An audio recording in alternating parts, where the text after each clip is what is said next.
ഇത് രണ്ടാമത്തെ മൂന്നാമത്തെ ഷോട്ടാണ്. എന്തെന്നറിയാതെ കംപ്ലീറ്റ് ആക്കാൻ പറ്റുന്നില്ല. സോ ഞാൻ പറഞ്ഞു വന്നത്, ഞാൻ കൊച്ചിയിൽ നിന്ന് കണ്ണൂരേക്ക് വന്നു.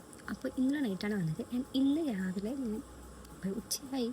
അപ്പോൾ രാവിലെ ഞാൻ എഴുന്നേറ്റില്ല, ഉച്ചയായപ്പോഴാണ് എഴുന്നേറ്റത്. ഇപ്പോൾ നോക്കിയപ്പോൾ ടേബിൾ ഫുൾ ഫുഡൊക്കെ റെഡിയാണ്. അതായത് രാവിലത്തെ എനിക്ക് കഴിക്കാൻ വേണ്ടതുകൊണ്ട് ഉച്ചയ്ക്കേറ്റതുകൊണ്ട് എല്ലാം ഉണ്ട്. ഇതൊക്കെ എൻ്റെ അമ്മ രാവിലെ കഷ്ടപ്പെട്ട് ഓഫീസിൽ പോകുന്നതുകൊണ്ട് അതെല്ലാം റെഡിയാക്കി വെച്ചിട്ടാണ് നമ്മൾ പോകുന്നത്. സോ ഞാൻ വിചാരിച്ചു, ഇപ്പം ഞാൻ ഏകദേശം കഴിച്ചതേ ഉള്ളൂ. അപ്പോൾ അമ്മേനെ വിളിക്കാം, എന്നിട്ട് അമ്മ പറയും അമ്മ ഫുഡ് കൊള്ളായിരുന്നു. ശരിക്കും ഫുഡ് കൊള്ളായിരുന്നു, വേറെ കാര്യം. പക്ഷേ നമ്മളിങ്ങനെ പറയുമ്പോൾ അവർക്കുണ്ടാകുന്ന ആ ഒരു ചേഞ്ച് അതെന്താണെന്ന് കാണാൻ വേണ്ടിയിട്ടാണ് ഞാൻ ഇന്നത് വിളിക്കാൻ പോകുന്നത്. സോ നമുക്ക് വിളിച്ചാലോ?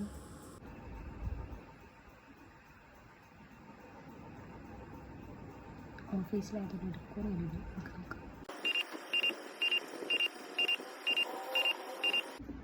അമ്മ നമ്മളെ തിരിച്ചു വിളിച്ച്, പക്ഷെ നമുക്ക് എടുക്കാൻ പറ്റില്ല. നമുക്ക് വീണ്ടും വിളിക്കാം.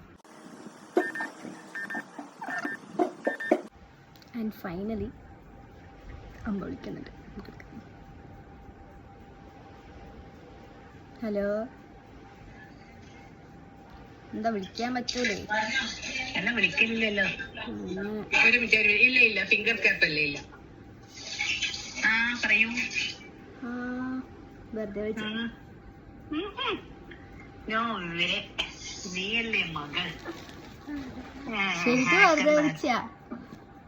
അതെനക്ക് അറിയാം, നീയല്ലേ മകള്. നീ വെറുതെ വിളിച്ചയച്ചാൽ അത്ഭുതല്ലേ. നല്ല ദോശയും സാമ്പാറും ചട്നിയായിരുന്നു. അതെയാ? Thank you. ഞാൻ എപ്പോ ഉപയോഗിക്കും ഷീജയുടെ ദിനം വിളിച്ചിട്ട് നല്ല ഫുഡ് ആയിരുന്നു. ഞാൻ കണ്ണോടൊന്നും ഒരാളും ഒരു ദിവസവും പറയലില്ലല്ലോ. Thank you. സോ അമ്മ അങ്ങനെ പറഞ്ഞപ്പോൾ ശരിക്കും എനിക്കൊരു ആദ്യം കുറച്ച് വിഷമമായി. അയ്യോ, അമ്മ അപ്പം അങ്ങനെ ആൾക്കാർ പറയണം, അതായത് മക്കൾ പറയണം അല്ലെങ്കിൽ അച്ഛൻ പറയണം, അങ്ങനെ ആർക്കായാലും അപ്രിസിയേഷൻ ഇഷ്ടമാണല്ലോ. സോ അതിൻ്റെ വെയിറ്റ് ചെയ്തിരുന്നതായിരുന്നു. പാവം മനസ്സിൽ വിഷമമൊക്കെ ഞാൻ വീട്ടിൽ നിന്ന് കഴിച്ച ഫുഡിൽ ഞാൻ അമ്മ അടുത്ത് ഹലോ അമ്മ ഫുഡ് കൊള്ളായിരുന്നു അങ്ങനെ ഇതുവരെയായിട്ട് പറയാം. So I think she was expecting that from us. പക്ഷേ ഞാൻ അത് പറയാൻ കുറച്ച് ലേറ്റ് ആയിപ്പോൾ. സാരില്ല, അറ്റ്ലീസ്റ്റ് ഇന്നെങ്കിലും എനിക്കത് പറയാൻ പറ്റില്ലോ. ഇനി എന്നെപ്പോലെ ഇതുവരെയായിട്ട് നിങ്ങളുടെ അമ്മേൻ്റെ അടുത്ത് ഇങ്ങനെ ഫുഡ് ഉണ്ടാക്കി വെച്ചിട്ട് പോയിട്ട് അമ്മ നല്ല ഫുഡാണ് അങ്ങനെ ഇതുവരെ നിങ്ങളൊന്ന് വിളിക്കുകയോ അല്ലെങ്കിൽ വീട്ടിൽ വന്ന സമയത്ത് പറയുക ഒന്നും ചെയ്യാത്ത ആളാണെങ്കിൽ അറ്റ്ലീസ്റ്റ് ഒരു പ്രാവശ്യം അതൊന്ന് പറഞ്ഞു നോക്ക്. അവർക്കുണ്ടാവുന്ന ആ ഒരു റിയാക്ഷൻ അല്ലെ, അവർക്കുണ്ടാവുന്ന ഒരു സന്തോഷം. ചിലപ്പോൾ അവർ പുറത്ത് ഇന്നെന്താ ആദ്യമായിട്ടാണ് ഞാൻ ഫുഡ് ഉണ്ടാക്കുന്നത് അങ്ങനെ ചിലപ്പോൾ റിയാക്ഷൻ ആയിരിക്കും. ചിലപ്പോൾ അവർക്ക് ആ ഒരു ചെറിയ കോംപ്ലിമെൻറ്റ് മതി, അവർക്കത് ഹാപ്പി ആയിരിക്കും. പുറത്ത് കാണിച്ചിട്ടില്ലെങ്കിൽ അവരുള്ളിൽ അത് ഹാപ്പി ആയിരിക്കും.